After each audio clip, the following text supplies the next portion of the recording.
Hello everyone. Beginners के लिए पिछली सीरीज में जो हमने चर्चा की थी बुक वैल्यू पर शेयर की, तो मैच्योर इन्वेस्टर्स के लिए कुछ हमने डेटा निकाला है कि बुक वैल्यू पर share banking and financial sector में किस तरीके से प्ले आउट हो रहा है आज की डेट में। तो ये डेटा एक दो दिन पुराना है, आज एक दो दिन से थोड़ा सा वेरिएशन इसमें ज़रूर आ सकता है। तो कुछ बड़ी एनबीएफसीज एंड बैंक्स के बुक वैल्यू पर शेयर को और पी को हमने कंपेयर किया है और उसको ग्रोथ से डिस्काउंट करके कंपेरेटिव बनाने की कोशिश की है। फिर देखते हैं कि कौन सा शेयर महंगी वैल्यूएशन पर ट्रेड हो रहा है या सस्ती पर ट्रेड हो रहा है, और मार्केट उसको जो हाई वैल्यूएशन और लो वैल्यूएशन दे रहा है उसके रीज़न क्या नज़र आते हैं। तो इन सबको ज़रा देखने की कोशिश करते हैं। बड़ी एनबीएफसीज में चोला फाइनेंस और बजाज फाइनेंस को हमने लिया है।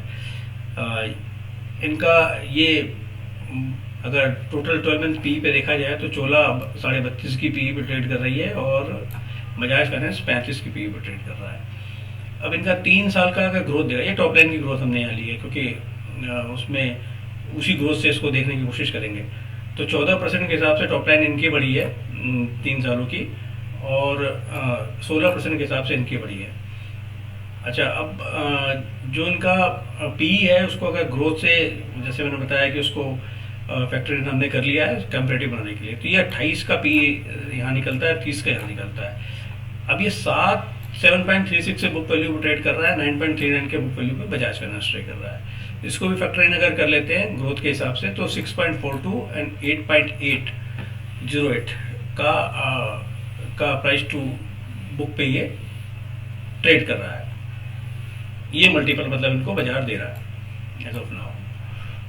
अब बड़े बैंकों पे आ जाते हैं। आईसीआईसीआई बैंक का जो टीटीएम है वो 19.42, 3 साल का ग्रोथ ये है 7.71, और इसको भी उसी तरीके से डिस्काउंट करते हैं तो 18 का आता है यहाँ पे, और प्राइस टू बुक 3.53 पे ट्रेड कर रहा है ये। Kotak 3.97, HDFC bank 3.7, axis bank 2.38 और EU बैंक 6.73, इक्विटास 2.14। अब इनका अगर टोटल 12 मंथ पी को देखा जाए तो एक्सिस का 26 है, EU का 35। ये 35 वाली कैटेगरी में जिनको ज़्यादा, जिनका पी हाई है वो 3 ही आई है। इन दोनों को देखें, अगर चोला को देखें, बजाज फाइनेंस को देखें और EU बैंक एक्चुअली एनबीएफसी वाली कैटेगरी का वैल्यूएशन इसको मिल रहा है क्योंकि ये भी एनबीएफसी की तरह ही काम करता है। ये सेविंग बैंक, इसके पास कासा का बेनिफिट भी है, प्लस ये रूरल एरिया में जहाँ बैंकों की रीच नहीं है वहाँ पे प्ले आउट करता है, छोटे लोन देता है और हाई रेट ऑफ इंटरेस्ट पे देता है। तो उसको तब भी अगर इसको ग्रोथ को फैक्टर इन अगर कर लेते हैं तो भी ये 5.48 के बुक उसको मल्टीपल हमको अभी मिल रहा है। तो अब ये कंपैरिजन है, इस कंपैरिजन से अब ये समझें कि कौन सा सस्ता और कौन सा महंगा। तो देखो जी, अगर चोला फाइनेंस की बात को, क्योंकि कोई चीज़ अगर महंगी दिखती है तो उसके पीछे कोई ना कोई रीज़न भी होता है, मार्केट बेवकूफ़ तो है नहीं, थोड़ा बहुत ऑपरेटर्स का गेम जरूर रहता है, बट हाई वैल्यूएशन मिलने का भी कोई ना कोई रीज़न होता है। तो चोला फाइनेंस के बारे में जो न्यूज़ फ्लो है कि इन्होंने, ये पहले हुआ करते थे कमर्शियल, मतलब मेनली इनका व्हीकल, कमर्शियल व्हीकल फाइनेंसिंग में इनकी अच्छी पकड़ थी। इनके मोरोकुप्पा ग्रुप की कंपनी है, इनका जो कॉस्ट ऑफ बोरिंग है काफ़ी कम रहता है दूसरे एनबीएफसी के मुकाबले में। एक तो वो फैक्टर है, और दूसरा इन्होंने जो फिनटेक कंपनी बन गई है, इन्होंने एक फिनटेक कंपनी से जो टाई अप किया है उससे ये और एफिशिएंट लोन बांट पा रहे हैं जिसपे इनको अच्छे मार्जिन भी मिल रहे हैं। तो उन सारी चीज़ों को देखते हुए मार्केट इनको कंसिडरिंग कि ये बहुत अच्छे से ग्रो करेंगे आने वाले टाइम में, क्योंकि सारी चीज़ इनके फेवर में है, तो इनको अभी 7.36 का प्राइस टू बुक वैल्यू मिल रहा है। लेकिन 7.36 का प्राइस टू बुक को मेंटेन करने के लिए मिल तो रहा है, पर उसको मेंटेन करने के लिए इनको जो ग्रोथ देनी पड़ेगी, ये 14% की ग्रोथ से काम नहीं चलने वाला है, इनको और ज़्यादा ग्रोथ देनी पड़ेगी। और दूसरा एनपीएस को कंट्रोल में लेना। एनबीएफसीज के लिए क्या है, लोन देना तो बड़ा आसान है, बट एनपीए को मैनेज करना, क्योंकि अभी देखा जाए तो ये हाई प्रिविलेज कस्टमर्स को लोन नहीं देते हैं। ये जो लोन देते हैं ये इस तरीके के कस्टमर्स को देते हैं जहाँ पे रिस्क थोड़ा सा ज़्यादा होता है, जिनका कोई सिविल प्रोफाइल बहुत अच्छा ना हो या वो उसकी रीच बड़े बैंकों तक ना हो, इस तरीके के लोगों से ये को लोन देते हैं। अनसिक्योर्ड टाइप का लोन इनका होता है और जिसपे ज़्यादा रेट ऑफ इंटरेस्ट भी चार्ज करते हैं, तो एनपीए होने की पॉसिबिलिटी थोड़ी सी इनकी कंपेरेटिवली ज़्यादा होती है।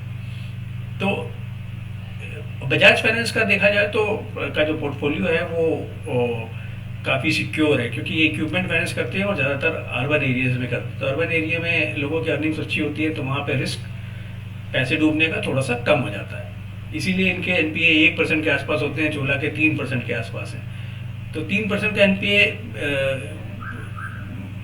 कभी ये बढ़ भी सकता है, पर अगर इसको ये 3% पे भी मेंटेन कर लेते हैं और ग्रोथ अच्छी आती है, निम्स मैनेज हो जाते हैं इनके जिस तरीके से अभी हो रहे हैं, तो आने वाले टाइम में इनको अच्छा प्राइस टू बुक मिलेगा। बट अभी ये काफ़ी ज़्यादा लगता है।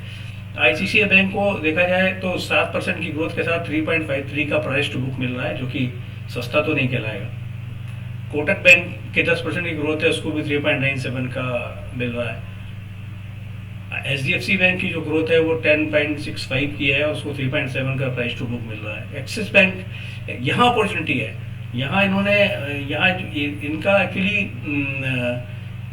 26.27 का ये पीई है और 3 साल की ग्रोथ 9.86 है, 2.38 का प्राइस टू बुक पे रेट। यहाँ अपॉर्चुनिटी है, ये जरूर अपने आप को आने वाले टाइम में यहाँ पे एक पॉसिबिलिटी नजर आती है कि यहाँ पे ये भी इसी मार्केट इनको रीरेट कर दे और इसी तरीके का 3 का 3.5 का प्राइस टू बुक देने लग जाए। लेकिन सब्जेक्ट टू इनकी एक तो उनको अपने निम्स के ऊपर काम करना पड़ेगा, क्योंकि इनके निम्स लो हैं, निम्स पे ग्रोथ आए इनके, और जैसे इन्होंने ये क्रेडिट कार्ड का बिजनेस एक्वायर किया है उसके रिजल्ट्स आने शुरू हो जाए, उससे इनको मिलने, तो फिर इनको मार्केट रिग्रेट कर सकता है। तो अपॉर्चुनिटी यहाँ बनती है।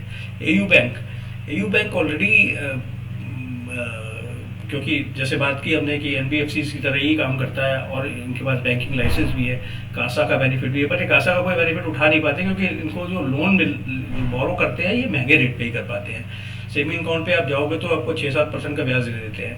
तो इनका जो बिजनेस मॉडल है कि ये अर्बन एरिया से पैसा उठाना और जाकर रूरल एरिया में उसकी फाइनेंसिंग कर देना। तो इनकी पकड़ अच्छी है, एक्सपेंड कर रहे हैं ये। अभी पहले राजस्थान में ही काम करते थे, अब ये 19 स्टेट्स में फैल चुके हैं, तो वहाँ पे ब्रांचेस खोल रहे हैं, काफ़ी काम कर रहे हैं ये। लेकिन इनका जो रिस्क जो लोन है वो थोड़ा सा कंपेरेटिवली रिस्की ज़्यादा हो जाता है एज़ कम्पेयर टू दूसरे बैंक, और क्योंकि जो इनका जो बोरोवर है उसका प्रोफाइल वैसा नहीं होता जैसा बड़े बैंकों के कस्टमर्स का होता है। कस्टमर प्रोफाइल थोड़ा वीक होता है। अभी इसको मैनेज कर रहे हैं, कुछ रूमर्स भी बीच बीच में आती रहती है कि इन्होंने ये अपने एनपीएस को मैनेज कर रहे हैं। तो अगर ये 22%, 24% के हिसाब से ग्रो करते रहते हैं, तो क्योंकि इनका ग्रोथ रेट देखा जाए तो बाकी बैंकों से डबल है, इसीलिए इनको प्राइस टू बुक का भी बेनिफिट मिल रहा है 6.73। लेकिन इसको मेंटेन ये कर पाते हैं, और मेंटेन करने के साथ लोन बांटना तो आसान है, बट एनपीएस को मेंटेन करते हुए इस तरीके से परफॉर्म करते हैं तो ही ले दे करके ये जस्टिफाई होता है। अदरवाइज ये भी फुल्ली वैल्यूड क्या ओवर वैल्यूड है, तो मतलब जरा सा भी जर्क झेल नहीं सकता ये। तो इस कैटेगरी में ये दो हैं मेरे को, ये चोला और दूसरा ये एयू बैंक। अब पिछले अगर देखा जाए पिछले 31 मार्च के बाद से ये करीब 46-47% के हिसाब से दोनों के दोनों ऑलरेडी भाग चुके हैं, इतना रिटर्न दे चुके हैं ये 31 मार्च में। अप्रैल मई 2 महीने के अंदर ये 46-47% का रिटर्न दे चुके हैं ऑलरेडी।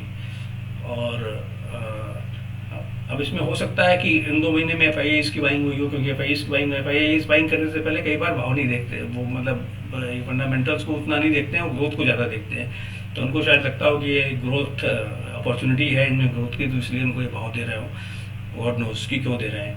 बट वैल्यूएशन अनडाउटेडली बहुत हाई है, और इनके लिए बचने का, अगर कुछ भी गड़बड़ होता है तो बचने का स्कोप नहीं है या बहुत कम है।